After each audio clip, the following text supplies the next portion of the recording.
eu quero convidar aqui para o palco o pastor Rodrigo Mocelin.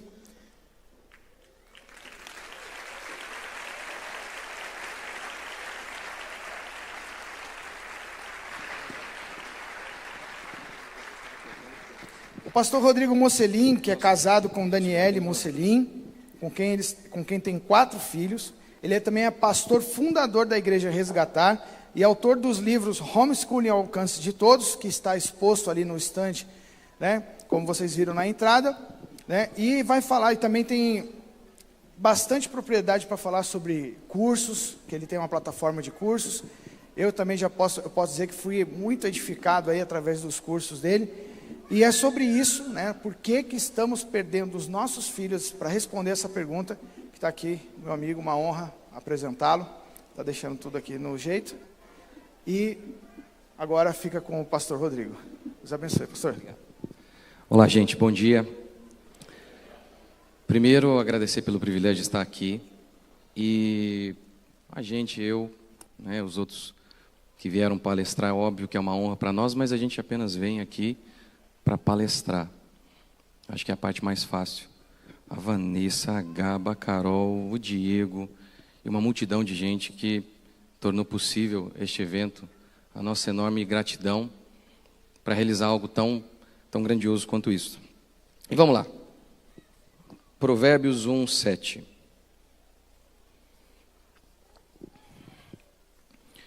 O temor do Senhor é o princípio do saber. Nesta minha palestra, eu vou falar sobre por que tantos pais se perguntam por que nós estamos perdendo os nossos filhos. Mas o tema do nosso congresso é tão fundamental e reflete muito daquilo que eu tenho tentado fazer no meu trabalho, sobre legado, sobre como a fé cristã, ela não é o caminho apenas para o céu, mas a fé cristã, ao longo da história, quando ela foi vivida de maneira íntegra, ela influenciou todas as esferas da sociedade. Então, eu quero linkar esses dois assuntos, porque tantos pais estão perdendo seus filhos a despeito de esses pais serem piedosos, serem tementes a Deus. E como isso também se reflete na nossa cultura. Eu quero mostrar como que sem Deus tudo desmorona. Jesus não é apenas a verdade que nos leva para o céu. Jesus é verdade sobre toda a realidade. Eu vou começar assim. Um dia eu fui fazer uma visita de aconselhamento rotineira do meu trabalho como pastor. E essa família estava muito complicada. Os filhos eram alguma espécie assim de Chuck. A casa era uma baderna. Havia canetinha até no teto. Nessa hora eu tive certeza absoluta que eram pequenos demônios. Aí eu tive certeza. Porque eles flutuaram, não é possível. E naquela casa, a mãe bancava a casa.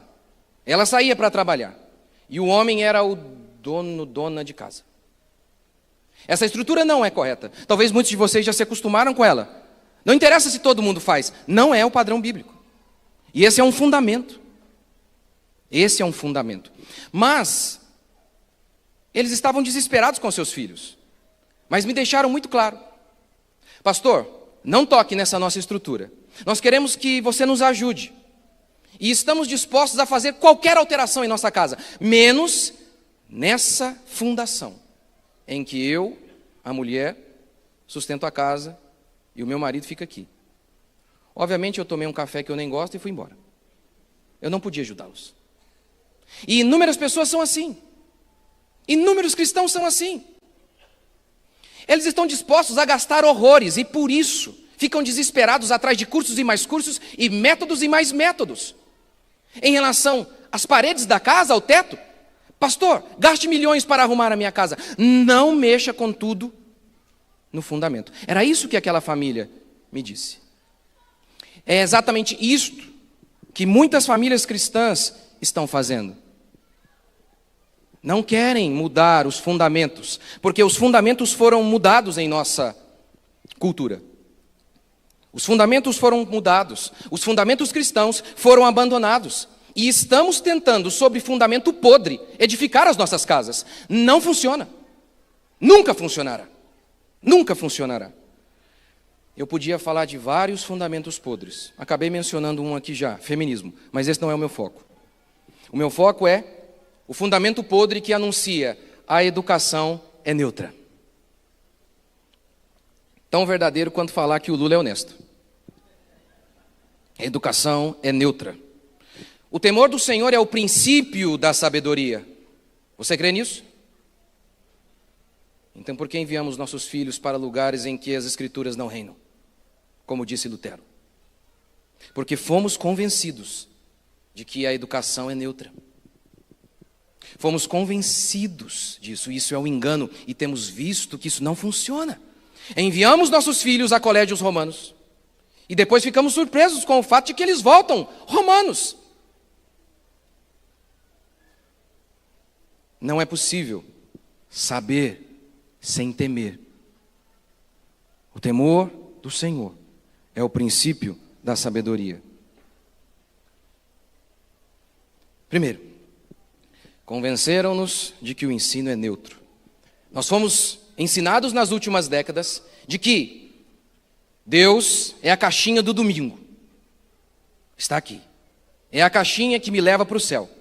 Mas em relação a todas as outras coisas, há uma caixinha separada, em que todos os outros saberes e a nossa vida pode se desenvolver sem Deus como fundamento. Acreditamos nisso, pastores acreditam nisso e vivem assim. Vivem assim. Se você tem um pressuposto errado, se o seu fundamento é podre, como você pode construir algo digno de valor em cima disso? Pense, por exemplo, nisso aqui. Há um assassinato na casa. Houve um assassinato na casa. Mas partimos do seguinte pressuposto: a culpa é sempre do mordomo. Sempre é. Não interessa quais sejam as evidências, apontando que talvez seja o culpado seja uma mulher. Se partimos do pressuposto que a culpa é sempre do mordomo, nós não conseguiremos identificar as evidências. Porque as pessoas dizem, contra fatos não há argumento. Falando sobre ciência, por exemplo. Mentira. Quem interpreta o fato? Quem interpreta o fato? A ciência é a observação dos fenômenos naturais. É a observação. Quem observa os fenômenos? O homem. E se esse homem tem pressupostos errados, ele não vai enxergar a verdade. Não irá. Não irá. O biólogo e geneticista evolucionista de Harvard, Richard Lewontin, disse o seguinte, que ele tem disposição para aceitar as afirmações absurdas da ciência, aceitar o fracasso da ciência em cumprir a sua promessa de saúde e felicidade para todos nós. E ele tem disposição em aceitar as histórias infundadas da ciência. Por quê? Porque ele tem um compromisso com o materialismo. E ele diz, além disso, esse materialismo é absoluto. Eles são relativistas, mas em relação ao materialismo, eles creem em absolutos. Além disso, esse materialismo é absoluto, pois não podemos permitir um pé divino na porta da frente. Essa é a ciência atual. Nós, cristãos, de forma alguma temos problema com a verdadeira ciência. Mas os cristãos genuínos têm problema com a falsa ciência. Ora, nós podemos ver isso, por exemplo, 65% dos ganhadores do Prêmio Nobel são cristãos. 90% teístas, crentes em Deus. Só 10% agnósticos ou ateus. Porque relógio quebrado acerta também 2 vezes por dia. Deixe-me dar alguns exemplos de que a educação não é neutra e de que se você não tem Deus como fundamento do conhecimento, você está perdido. Por exemplo, o autor de Quem Controla a Escola, Governa o Mundo, disse que em culturas em que não se acreditava em um Deus como o nosso Deus, uma mente inteligente, com regras absolutas, com leis absolutas. Nessas culturas não se fizeram muito avanço científico. Por quê? Óbvio que não. Se você acredita que hoje choveu porque Zeus está chateado, se você acredita que hoje está fazendo sol porque os deuses estão felizes, faz sentido em você procurar ordem na natureza e descobrir as leis da natureza? Não faz sentido. Se esse seu pressuposto sobre a realidade é baseada nessa falsa crença, não faz sentido nenhum procurar e tentar entender os fenômenos. Não faz. História. Dependendo da sua cosmovisão, de como você enxerga a realidade, isso vai determinar tudo sobre como você interpreta a história. Susan Bauer disse o seguinte: as histórias antes da fé cristã, as histórias interligadas de historiadores antigos eram articuladas por conexões desconjuntadas e imprevisíveis. Com o cristianismo, essas conexões foram ordenadas em uma linha reta que apontava para o fim. Ora, se você é ateu, você crê que a história não caminha para o fim. Você crê que a história é cíclica. Nós estamos sempre dando voltas. Mas se você crê em Jesus Cristo de Nazaré, a história tem início, meio e fim. A sua perspectiva será totalmente diferente. Pense, por exemplo, na gramática. Veja o que esses malucos dizem hoje. Não há um jeito certo de se escrever. Mas é óbvio, se eles não acreditam que exista um Deus absoluto, não existem regras absolutas, princípios absolutos, verdade absoluta. Tudo é relativo, até o idioma. E isso destrói tudo, porque, veja um exemplo bem simples. Se há muitos jeitos de falar e escrever, a comunicação se torna impossível. Se para mim, pare, significa que eu devo ficar estático em um lugar, e para você pare, significa que você pode se movimentar, a gente vai bater o carro. É necessário regras. Mas eles não creem em regras. Ateístas não creem em regras. Ou pense nas terapias humanas. Pense nas terapias humanas. O ateísmo das terapias humanas os levam a respostas erradas. O doutor Donald Hebb disse o seguinte: a ideia de uma mente imaterial controlando o corpo não tem lugar na ciência dele, na falsa ciência. Mas basicamente essa é a ideia que toma conta hoje dessa ciência materialista. A ideia de uma mente imaterial não existe. Não existe. O que Gênesis declara? Que Deus criou a matéria. Ele criou o seu corpo. E depois, o seu cérebro já estava lá. E depois ele soprou vida, o espírito em você. Essa é a antropologia bíblica. Eu prefiro acreditar no que Deus, o Deus que te criou, ele sabe das coisas, eu acho, né? É totalmente diferente a perspectiva bíblica da perspectiva de Freud, Skinner, Watson, ou as centenas e milhares de psicologias, porque você sabe que existem milhares. Para ser mais específico, mais de 500. E uma contradizendo a outra. O psiquiatra Theodore Dalrymple, no seu livro Evasivas Admiráveis, narra que o fisiologista Pierre Cabanes afirmou o seguinte: o cérebro secreta o pensamento, assim como o fígado secreta a bile. Ou seja, o pensamento é só uma questão mecânica e material. É só uma questão que diz respeito ao seu cérebro, unicamente ao seu cérebro. E essa é a perspectiva das terapias humanas hoje. Essa é uma abordagem. Todo o seu comportamento humano é restringido a gênesis ou a desequilíbrios químicos. Isso tem implicações. Por exemplo, Egas Moniz, ele criou a lobotomia. Com base nessa perspectiva, sabe o que é a lobotomia? Se o pensamento é apenas algo material, é um fiozinho desencapado que está aqui. Bastava então fazer uma cirurgia no lobo central e o pensamento voltaria a ser correto. Resultado disso? Ele ganhou o prêmio Nobel e as pessoas passavam a vegetar. Mas disse hoje, quando alguém diz, né? A ciência diz: oh, aquele cara é doutor. Você até treme, né? Ah, agora é verdade. Eu sei. Eu sei. Por isso temos a pílula da coragem, a pílula da felicidade, a pílula da interação social.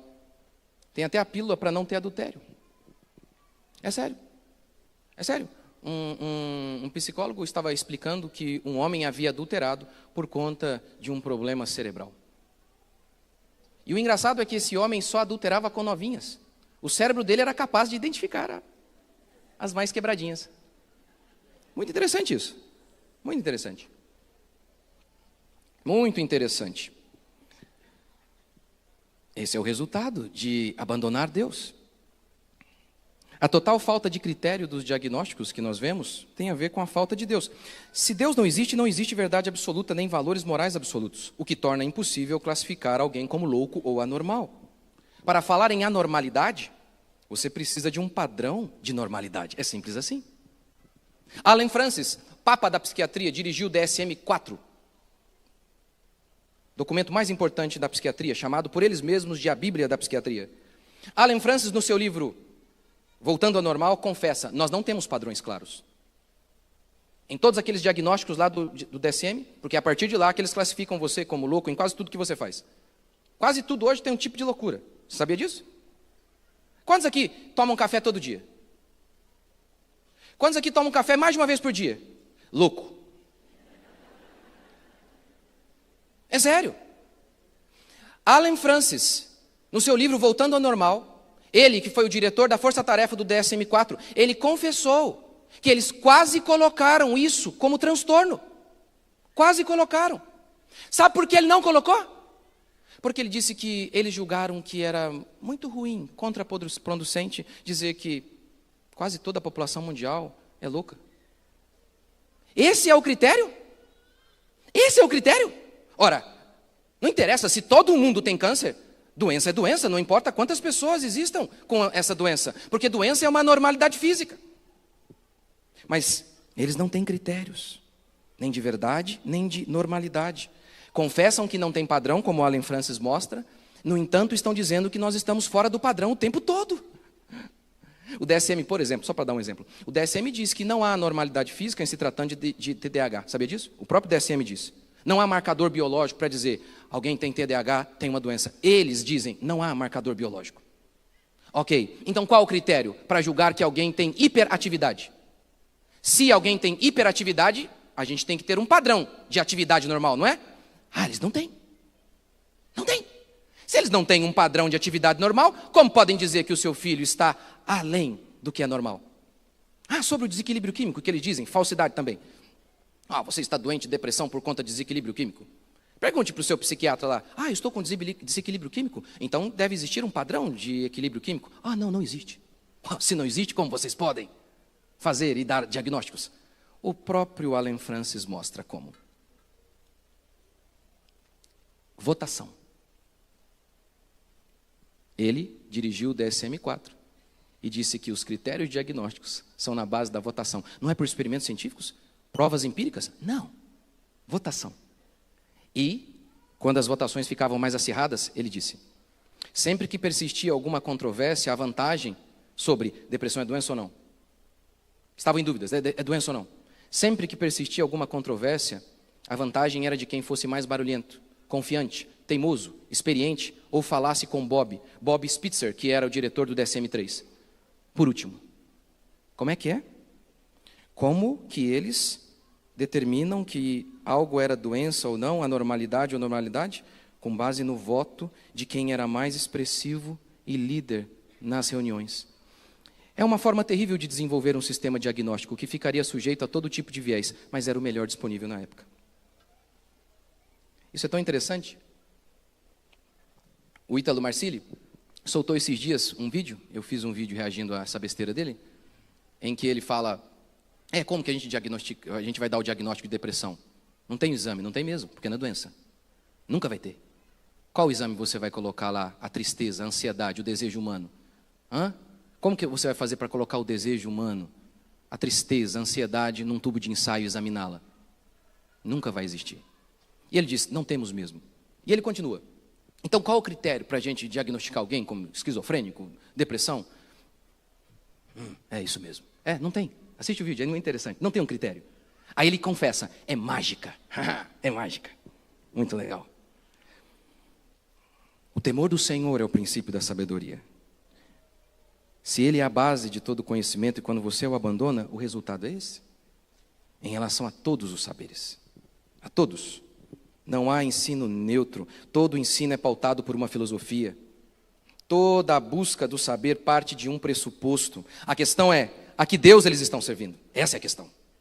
A que Deus eles estão servindo? Leia comigo agora a citação de John Dunphy, o importante humanista, e analise se há neutralidade. Estou convencido de que a batalha pelo futuro da humanidade deve ser travada e vencida na sala de aula da escola pública por professores que percebam de forma correta seu papel de proselitismo da nova fé. Proselitismo é pregação. A religião da humanidade. Os professores devem incorporar a mesma dedicação altruísta dos pregadores fundamentalistas mais fanáticos, pois serão outro tipo de pregadores. Utilizando, porém, a sala de aula em vez do púlpito. A sala de aula deverá ser e se tornar, e o fará, a arena do conflito entre o velho e o novo, o corpo em putrefação do cristianismo, com todas as suas misérias e males adjacentes, e a nova fé do humanismo. Não há teoria da conspiração. Não há. Eles disseram que eles iriam fazer isso. Eles disseram. Veja essa citação do livro Maquiavel Pedagogo. O livro Maquiavel Pedagogo, quase todo ele é apenas de citações de grandes organizações mundiais que controlavam e controlam a educação. Confessando. Eles tinham um inimigo, é a fé cristã. Não há teoria da conspiração. Na origem dessa reflexão pedagógica, de certo, encontrar-se-á a clássica oposição entre instrução e educação. Instrução, talvez mais relacionado a aprender conteúdos, matemática e por aí vai. E educação, a formação do caráter. Entre escola e família, será preciso deixar a esfera privada da família o encargo e responsabilidade de educar? Nós, educadores, nós que controlamos a educação, nós vamos deixar aos pais a missão de transmitir valores? Apoiando-se para tal numa ética cristã, por exemplo? Agir de outro modo, ou seja, sendo neutro, não seria romper com a neutralidade da escola, com sua função essencial de transmitir conhecimentos objetivos? É o que ele está dizendo. O objetivo da escola não é transmitir conhecimentos objetivos como física, gramática. É o que ele está perguntando. E qual é a resposta? Contudo, a escola não pode limitar-se a ensinar. De maneira implícita ou explícita, ela é portadora de valores e os transmite. Ela educa, portanto. Quer uma prova disso? Ontem, quem mostrou aqui? Uma imagem daqueles professores dizendo assim: eu vou ensinar ideologia de gênero para o seu filho, sim. E você fique no seu cantinho, coloque o seu rabinho entre as pernas, covardemente. Vou sim. Você já ouviu a frase de professores? Nós não devemos apenas educar, devemos formar cidadãos. O que eles querem dizer com formar cidadãos? Que tipo de cidadão? Que tipo de cidadão? Com alguns valores, pervertidos sexualmente, idólatras do Estado, crentes de que o Estado vai resolver todos os nossos problemas, materialistas. Enfim, nada a ver com a nossa fé cristã. Nada a ver, nada a ver. Esse é o mundo que vivemos. E os cristãos acham que há neutralidade. Segundo, convenceram os cristãos de que Deus não é a base de todo conhecimento. Harvard foi fundada em 1643 por cristãos reformados. Veja a declaração de propósito da instituição. Cada estudante deve ser simplesmente instruído e intensamente impelido a considerar corretamente que o propósito principal de sua vida e de seus estudos é conhecer a Deus e a Jesus Cristo, que é a vida eterna. Não pense que com isso eles fizeram da faculdade uma espécie de culto diário. Eles entendiam que Deus é a base do conhecimento e o objetivo de todo conhecimento. É o princípio e o fim de todas as coisas. Mas quando o homem pensa poder buscar qualquer coisa por si mesmo, ele se dá mal, inclusive o conhecimento. Adão acreditou que se buscasse o conhecimento por si só, ele seria um Deus. Mentira. Mentira. Sempre que tentamos seguir o nosso próprio caminho, a parte da revelação divina, o resultado é uma desgraça. E deixe-me agora falar de legado. Mostrar para você como que ao longo da história, quando Deus foi esquecido, quando tentaram matar Deus, quem morreu foi o homem. Iluminismo, essa desgraça, que aquele professorzinho endemoniado lá do seu filho disse que foi uma bênção. O iluminismo partiu da crença de que a revelação bíblica era misticismo. Agora, eles estavam iluminados, eles voltaram aos gregos. Estamos livres da religião. O iluminismo pariu a Revolução Francesa, que teve marco em 1789 com a queda da Bastilha. Robespierre foi um dos líderes da Revolução. O movimento foi totalmente ateísta. Robespierre, numa reunião entre os jacobinos, ele ousou mencionar Deus. Um jornal disse isso. Robespierre teve a audácia de mencionar que acreditava em Deus. Eles mudaram o calendário. Sabe por quê? Para que as pessoas se esquecessem que domingo era dia do Senhor. Eles derrubaram Jesus Cristo e colocaram no lugar a deusa da razão.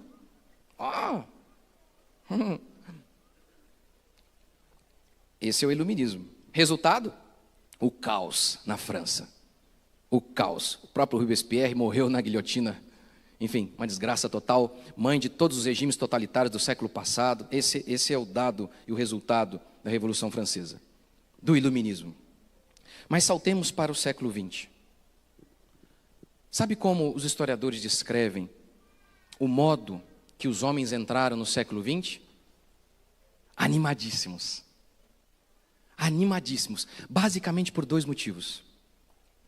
Tecnologia e ideologias que prometiam sepultar o cristianismo. Por conta disso, basicamente comunismo e ciência. Agora, vamos sepultar o cristianismo, a era de ouro chegará.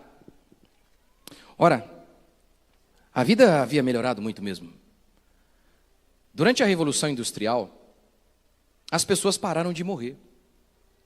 Alguns historiadores dizem que a expectativa de vida antes da Revolução Industrial não passava de 40 anos em Manchester, por exemplo. Pais não davam nomes aos seus filhos. Sabe por quê? Porque a maioria morria. Eles não queriam se apegar às crianças. Esperavam que as crianças vingassem. Mas aí, a Revolução Industrial veio, as crianças pararam de morrer. A tal ponto que surgiu um endemoniado chamado Malthus, prevendo, olha, temos que parar de ter filhos, porque vai faltar comida. Eu sei que a maioria de vocês concordam com ele. Veem os filhos como um furúnculo, alguma coisa assim. Mas Malthus estava errado. Malthus estava errado. A história provou que Malthus estava errado. Mas isso dá um dado de como que a prosperidade veio com a Revolução Industrial. No século XIX, aquilo que antecedeu o século XX, navios a vapor, locomotiva, telefone. Em 1800, uma viagem de navio entre a Inglaterra e a Índia demoraria 7 meses. Em 1869, 2 semanas. Sabe quem? Graham Bell. Sabe quem mais? Dom Pedro II. Eles se conheciam. Dom Pedro viu Graham Bell. O que é isso aí? Afaste-se uns 100 metros. Pegou lá uma concha metálica. E Graham Bell disse, ser ou não ser? Dom Pedro disse, a coisa fala. A ciência nas alturas. Nas alturas. Mas lembra?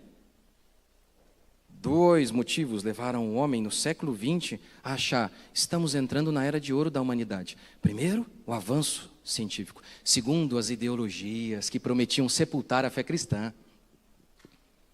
Em 1848, Karl Marx publicou o Manifesto Comunista. Resumidamente, as crenças desse endemoniado.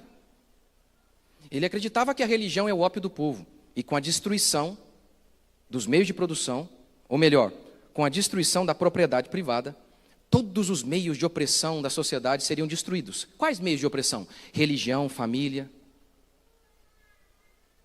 É isso que ele pregava. 1848. 1857, um outro sujeitinho bem estranho, chamado Augusto Comte, faleceu. Antes disso, ele havia dito o seguinte: a religião e a filosofia eram a infância da alma. Ele deu um passo além da revolução do iluminismo. A religião, a revelação e a razão, a filosofia, são a infância da alma. A única fonte de conhecimento verdadeira é o laboratório, é a ciência natural. Isso é o que a gente chama de cientificismo. Pode reparar hoje, os crentes são assim. Se um cientista diz, a grama é rosa, e o pastor lê na Bíblia dele que a grama é verde, o pastor já começa a se desculpar e dizer, não, peraí. Ele fica louco já. Meu Deus. É verde, mas é simbólico, querendo dizer rosa. É isso.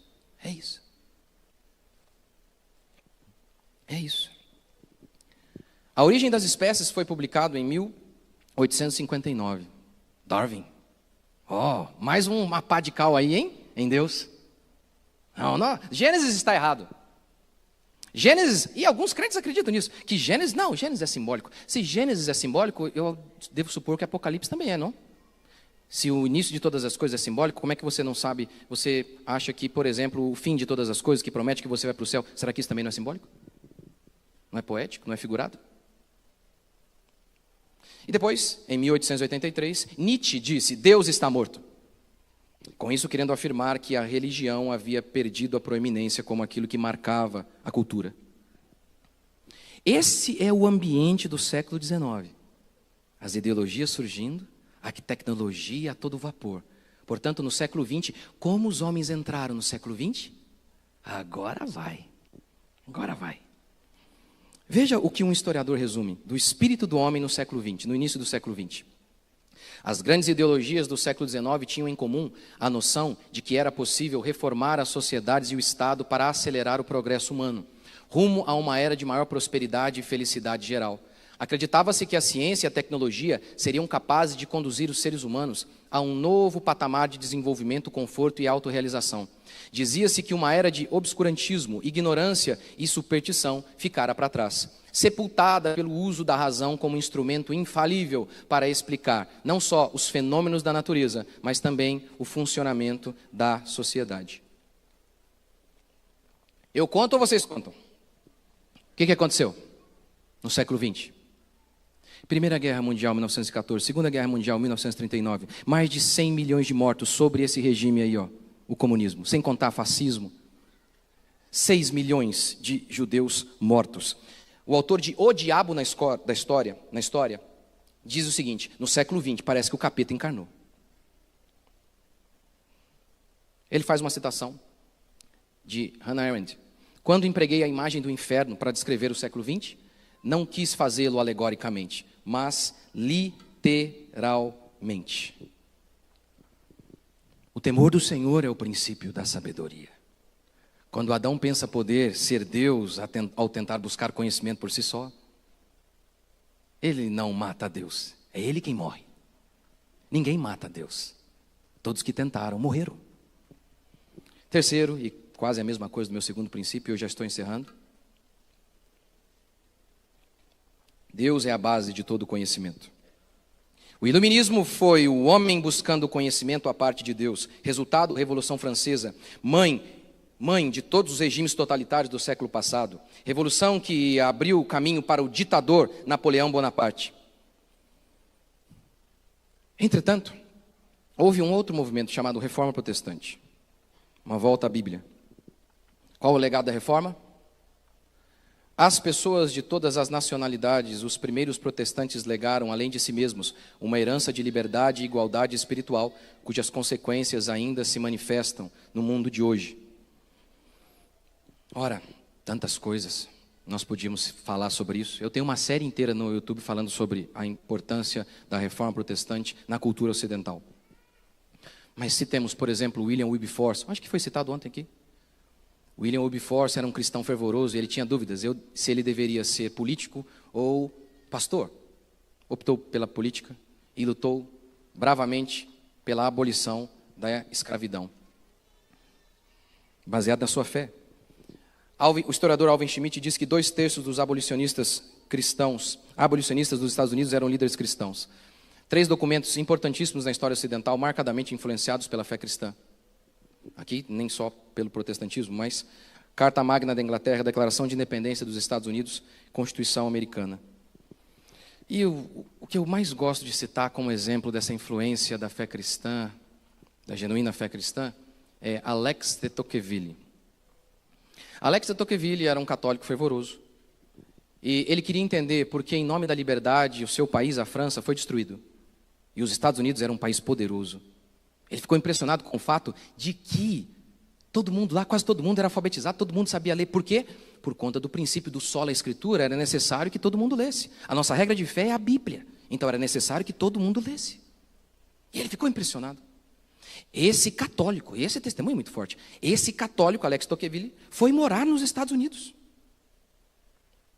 para tentar entender por que aquele povo era próspero e livre. Qual a conclusão do católico, Alex de Tocqueville? Na América é a religião. E ele sabe que é protestante, ele está dizendo aqui. Que leva às luzes é a observância das leis divinas que conduz o homem à liberdade. Ele narra que em algumas comunidades, em alguns lugares nos Estados Unidos, as leis eram simplesmente a transcrição de versículos bíblicos.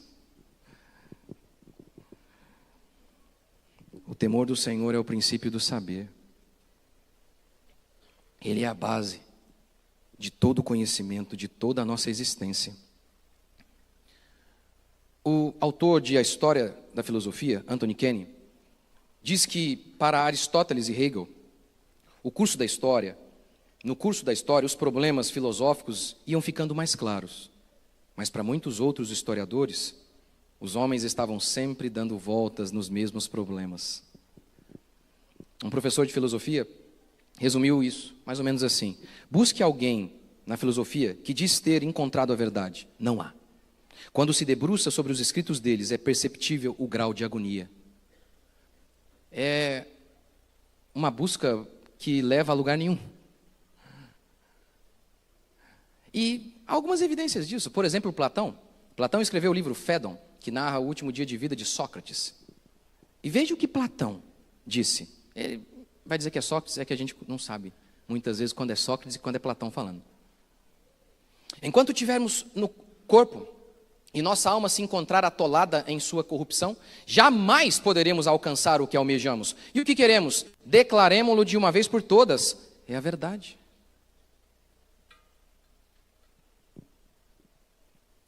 Lembra que Paulo, lá na Grécia, disse que Deus considerou louca a sabedoria do homem, do mundo? Lembra disso? Ele está falando dos gregos. Ele está falando dos gregos. Deus é a base de toda a existência. Deus é o meio, Deus é o alvo. Como podemos levar a nossa vida? Como podemos levar a nossa vida em qualquer área dela, que não seja para a glória de Deus? Como isso é possível? Que não tenha Cristo como centro da nossa existência. Ninguém se compara a Jesus Cristo. Ele não foi um profeta. Ele foi Deus em forma de gente. Você se lembra lá de Lucas 4? Em Lucas 4, Jesus vai à sinagoga e Jesus abre Isaías, capítulo 61. Em Isaías 61 está escrito: o Espírito do Senhor Deus está sobre mim, porque o Senhor me ungiu para pregar boas novas aos quebrantados. Enviou-me a curar os quebrantados de coração, a proclamar a libertação aos cativos e a pôr em liberdade os algemados, a apregoar o ano aceitável do Senhor e o dia da vingança do nosso Deus, a consolar todos os que choram e a pôr sobre os que em Sião estão de luto uma coroa em vez de cinzas, óleo de alegria em vez de pranto, veste de louvor em vez de espírito angustiado, a fim de que se chamem carvalhos de justiça plantados pelo Senhor para a sua glória. Ele leu isso e ele fez algo que ninguém jamais havia feito. Ele disse assim: hoje se cumpriu.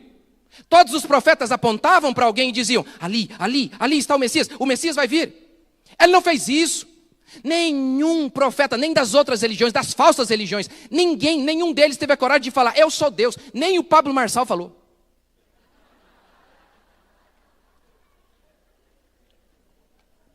Ninguém.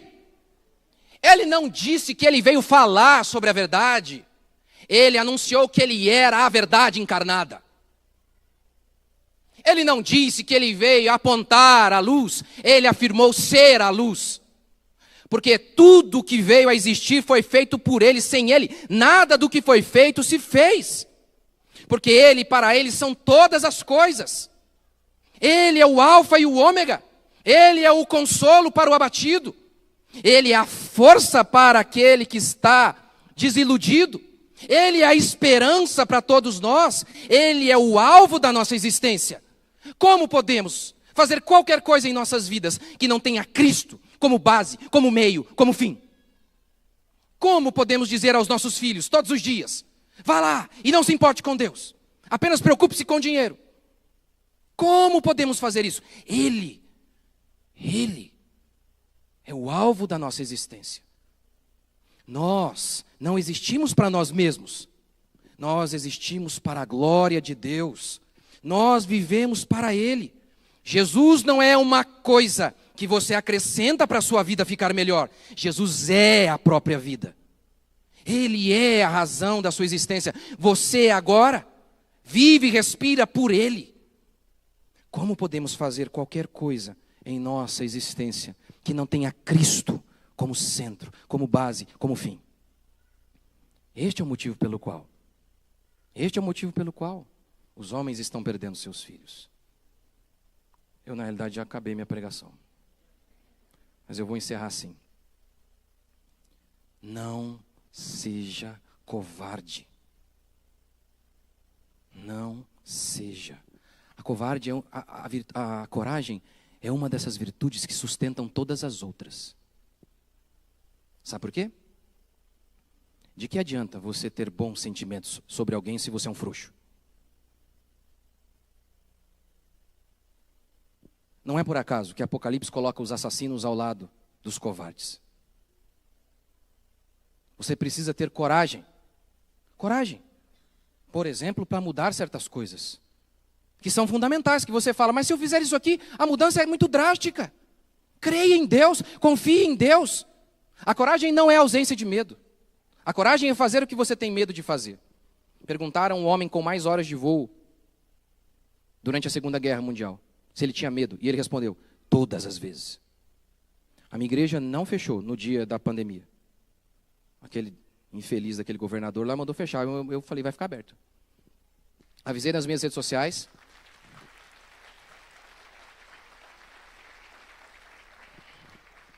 Se eu fiquei com medo, quase usei fralda.